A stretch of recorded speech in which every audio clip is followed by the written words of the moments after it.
అక్కడక్కడ ఆగడం కోసం పట్టిన సమయాన్ని మినహాయిస్తే రైలు యొక్క వేగం 45 km/h కాగా ఆగడం కోసం పట్టిన సమయాన్ని కూడా కలిపితే దాని వేగం 36 km/h అయితే ఆ రైలు ప్రతి గంటకు ఎన్ని నిమిషాలు ఆగుతుంది?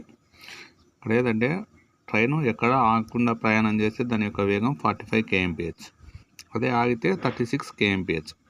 అంటే 45 km/h అంటే గంటకి 45 కిలోమీటర్ల వేగంతో పోతూ ఉందండి. 45 కిలోమీటర్ల వేగంతో నిమిషాలకు ఎన్ని అవుతుంది? 60 నిమిషాలకు. అంటే రైలు 45 కిలోమీటర్లు పోవడానికి ఎంత టైం పడుతుంది? 60 నిమిషాలు పడుతుంది.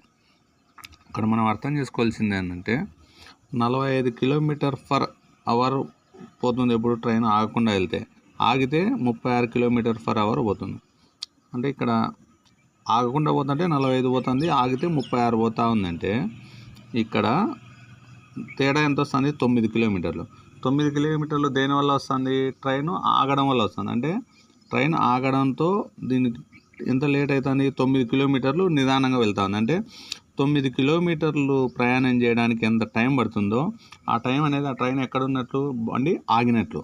సో 9 కిలోమీటర్లు పట్టడానికి 9 కిలోమీటర్లు ఆ ట్రైన్ ట్రావెల్ చేయడానికి ఎంత టైం పడుతుందో అదే ట్రైన్ ఆగినటువంటి టైం అవుతుంది. సో 45 కిలోమీటర్లకు 60 నిమిషాలు పోతే 9 కిలోమీటర్లకు ఎన్ని నిమిషాలు పడుతుంది? 9/45, తక్కువ బై ఎక్కువ. 45 కిలోమీటర్ పోవడానికి 60 నిమిషాలు పడుతుంది, 9 కిలోమీటర్ పోవడానికి తక్కువ పడుతుంది కదా. 9/45 × 60.